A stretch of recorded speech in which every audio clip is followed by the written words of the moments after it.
Hey,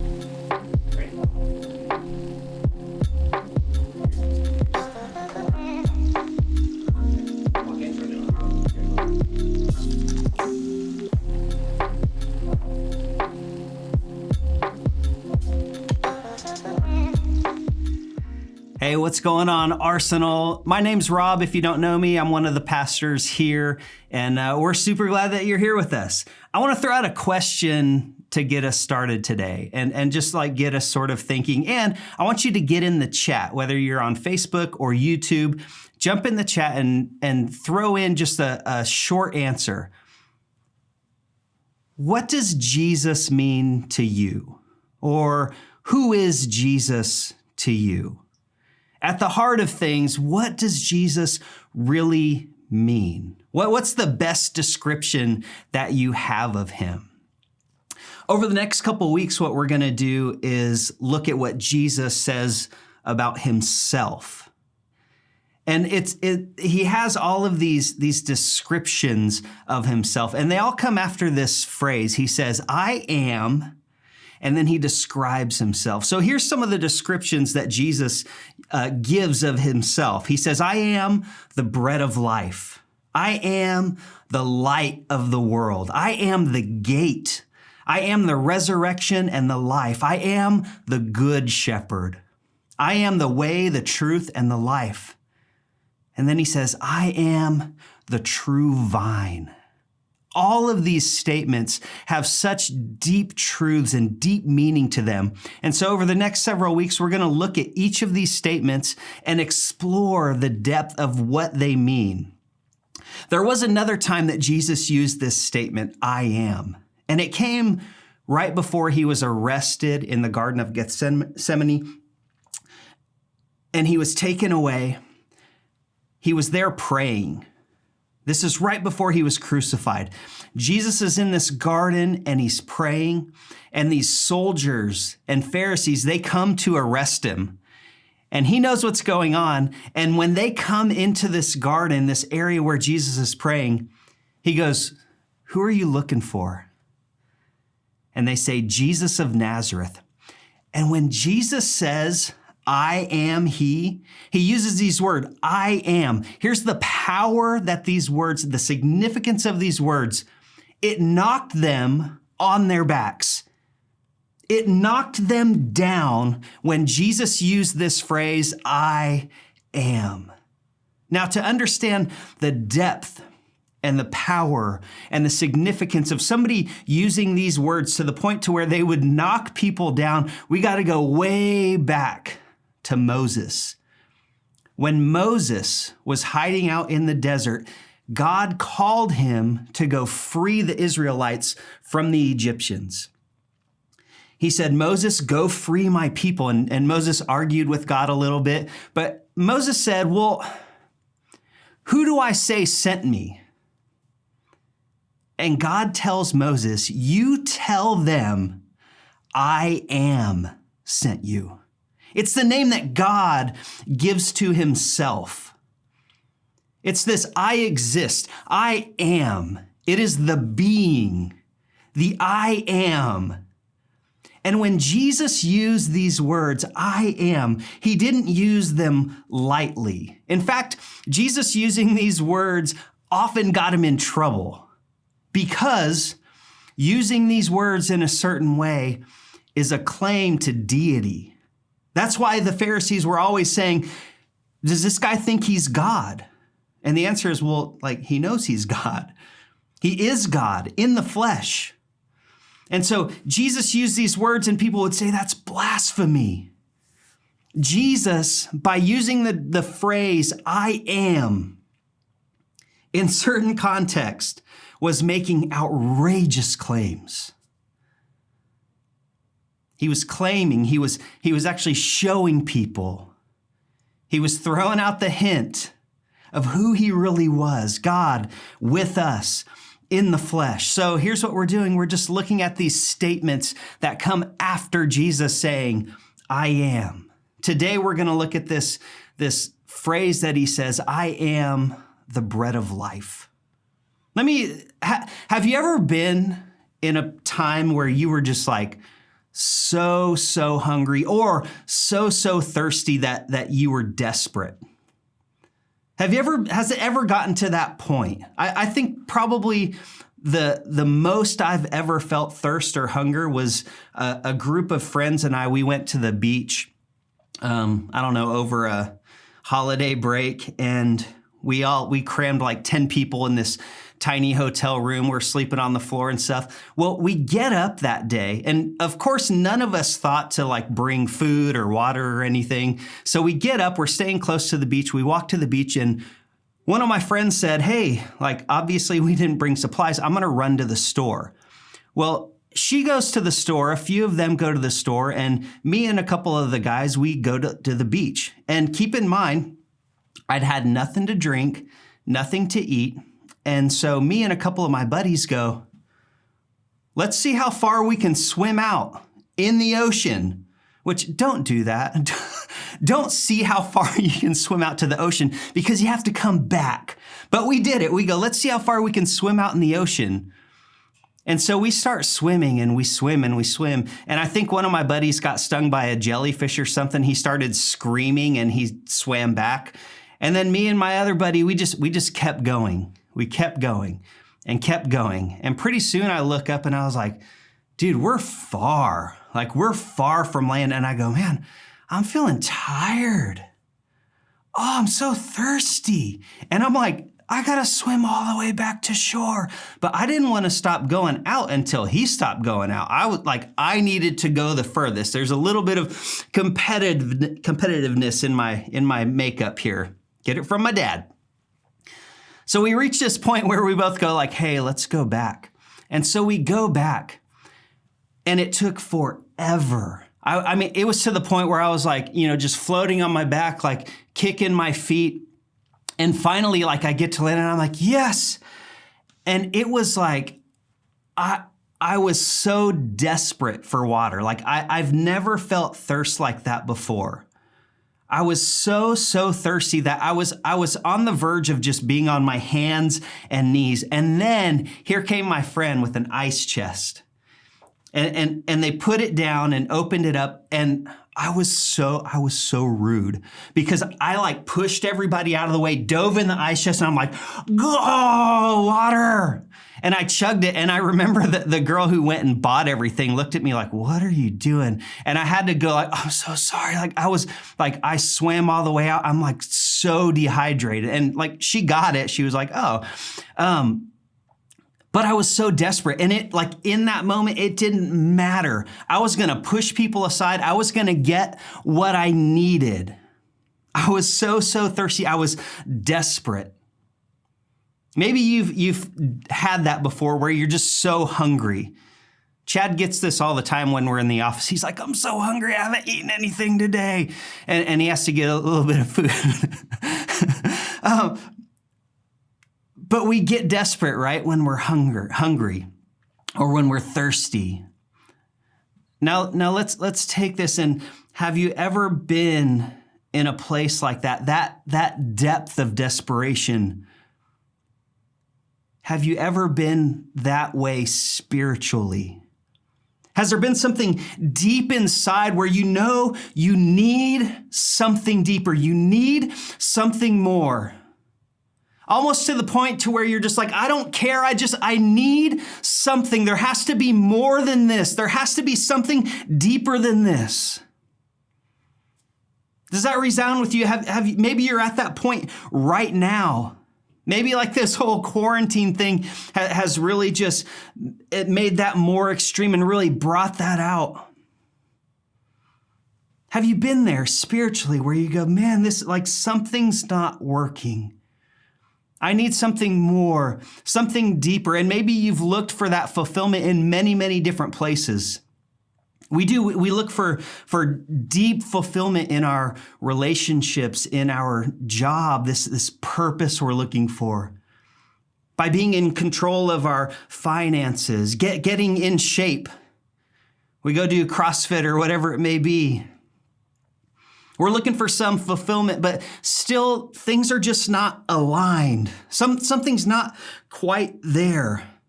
There's something deeper. And so let me just say this as we start digging into this. This deep need, this spiritual need, it's not fair to expect people and things to provide you with what you were meant to receive from God. It's not fair to expect a person to give you what you were meant to receive from God. Now, a person can give you wonderful things. Things and situations can be absolutely wonderful, but they cannot fulfill what you were meant to receive from God himself. So we're gonna look at this statement that Jesus made. Before we do, we're gonna back up and look at a statement Jesus made earlier. Matthew 5:6, Jesus said, "Blessed are those who hunger and thirst for righteousness, for they shall be satisfied." If you're in that place where you're going, man, I need something more. There has to be something deeper. There has to be something bigger. It's more than just getting my relationships in line. It's more than finding a job that I like. It's more than having control of my finances and money in the bank. There's something bigger. There's something deeper. Jesus goes, you are blessed because you shall be satisfied. What's interesting is right after this, after he says, blessed are those who hunger and thirst for righteousness, Jesus explains what it takes to be righteous. And then he gives us this long list of very good rules and ways to live your life.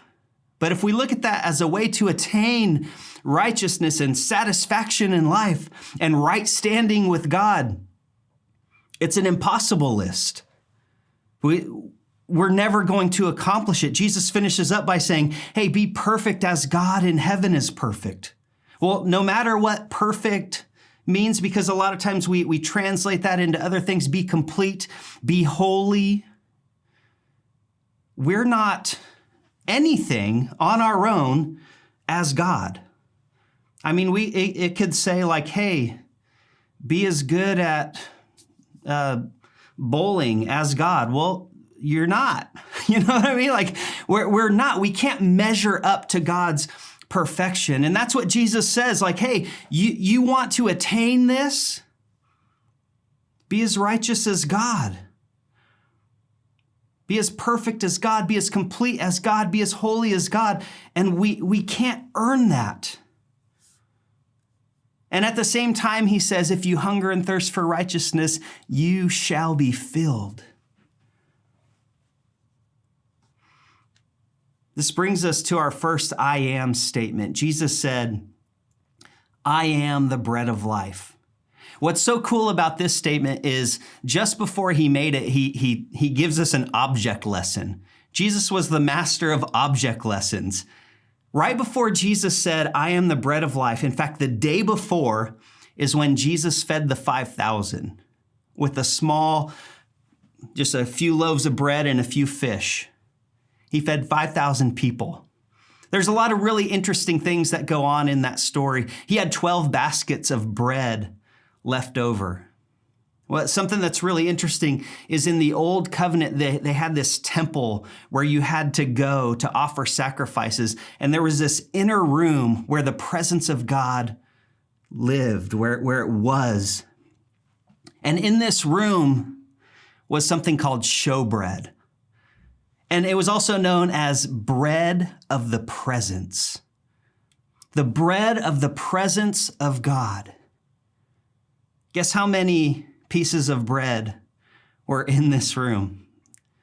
The same amount of baskets that Jesus had left over. There were 12, which is very significant to Israel because there are 12 tribes.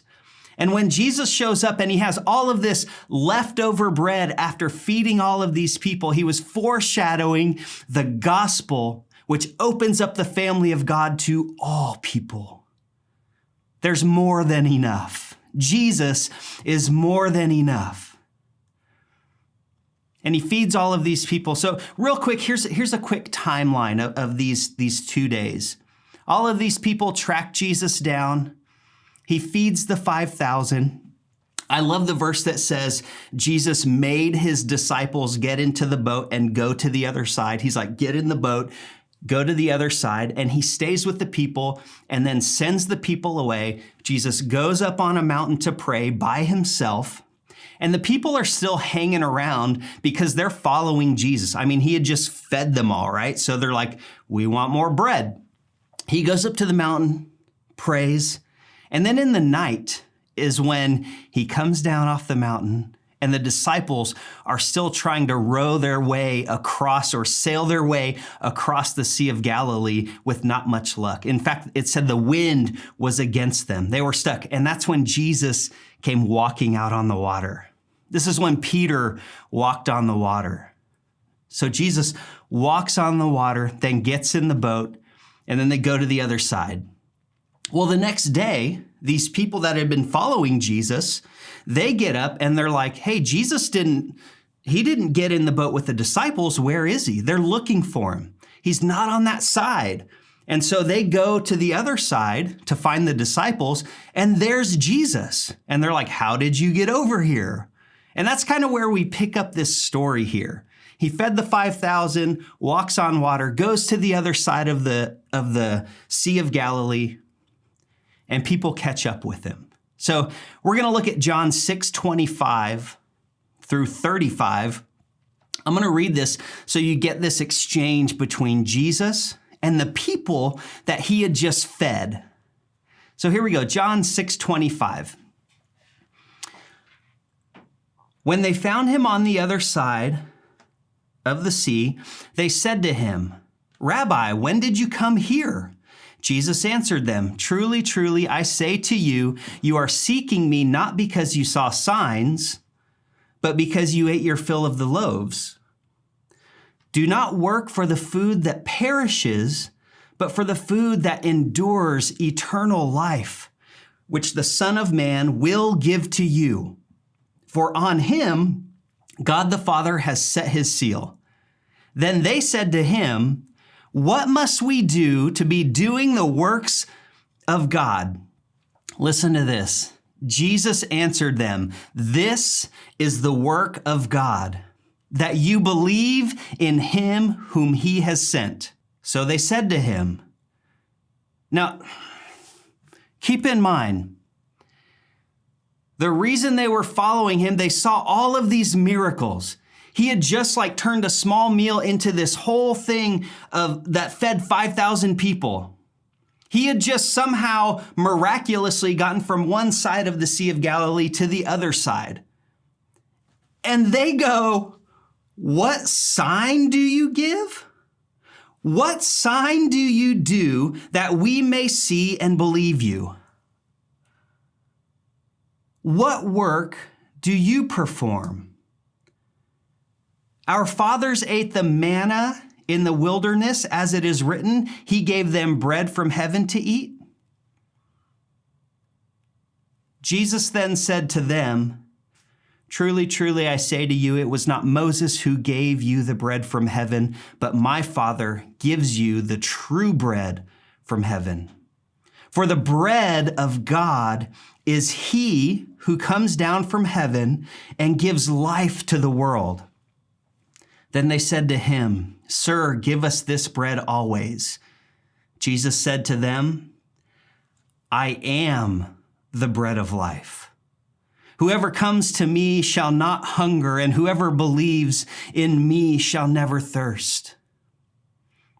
Now here's the tragedy of this section, this story. These people, they didn't get it. They'd been following Jesus around, and he goes, I am what you're seeking. This true fulfillment, this depth, this righteousness, your right standing with God. What you may only know as, I need alignment with the universe. Jesus goes, I'm it. I am it. I am the bread of life. And when you come to me, you will never hunger and you will never thirst. And they missed it. After seeing and experiencing miracles, Remember, Jesus said, "Blessed are those who hunger and thirst for righteousness. They shall be satisfied." Jesus is the answer to that deepest longing found inside of us, that deepest need that we have. It's Jesus. He says, "I am the bread of life. I am the fulfillment. You will never hunger and thirst when you come to me." He says, "Come to me, believe, trust what I'm doing for you." Here's the beauty. Blessed are those who hunger and thirst for righteousness. And then Jesus says, here's how you earn righteousness. And if we process this right, we look at this righteousness and we go, man, I can't earn that. I can't get there. How do I get to righteousness? How do I get to right standing? How do I get to this perfect relationship with God?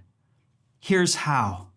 Romans 3:21 through 24. But now the righteousness of God, remember, be righteous, be holy, be perfect as God in heaven is perfect. What did Jesus do for us? Romans 3:21. But now the righteousness of God has been manifested apart from the law, although the law and prophets bear witness to it. The righteousness of God through faith in Jesus Christ for all who believe. There is no distinction, for all have sinned and fall short of the glory of God and are justified by his grace as a gift through the redemption that is in Christ Jesus. This deepest peace, this deepest purpose, this deepest fulfillment that you seek is found in trusting the gift that Jesus has given. He's already supplied. Be perfect as God is perfect. The righteousness of God is now manifest in you, for you, given to you. God has given you this free gift. And so how does this work? Why will I never hunger and thirst again? Because God doesn't take his gifts back. This gift will never be taken away. You have received the righteousness of God. You are righteous, meaning you are right with God apart from the law. Because Jesus, the bread of life, is complete and given to you. Trusting this gift is the foundation and the source by which you now approach every other area of life. Because sometimes we do this, right? We say like, hey, just trust Jesus. And you're like, well, yeah, but my relationship's falling apart. Yeah, but my finances are a wreck. But my job is so meaningless and I don't feel like I'm doing anything important. Here's the thing. When we get Jesus right, when we start trusting what he's done for us, when we start saying, I have peace with God, I am the righteousness of God, you are now empowered to approach every area of life with security, with fulfillment, with hope. You now have your full self to offer. And here's what's awesome is when we have this alignment, when we have these things set right, when we begin to believe that we have received this bread of life, that we are the righteousness of God, and we have our full self to give. All of these areas of life are now empowered to give what they're meant to give. When we're not expecting a person to fulfill what God is meant to fulfill, they're empowered to fulfill in ways that they were meant to fulfill. Jesus is the bread of life that offers that deep fulfillment, that true fulfillment, deep in your spirit fulfillment. Today, rest in that. Rest that Jesus is your righteousness, that you've been given a gift, that you have this peace with God, And you are empowered to address every area of life, every problem in life, every situation in life, even the good things in life, from a place of righteousness. God in you. Not you striving to get everything right so God will be happy with you, but God in you addressing every other area of life. Today, let Jesus be your fulfillment, not bread that leaves you hungry, but a complete satisfaction, complete fulfillment. Today, it's this. Let's trust what Jesus said. Trust what he's done. He said, I am the bread of life. Arsenal, thank you so much for hanging out with us today. I truly want you to experience this deep fulfillment on the deepest spiritual level. Jesus is that good. Trust him today. Walk in that today. Experience the bread of life. Love you.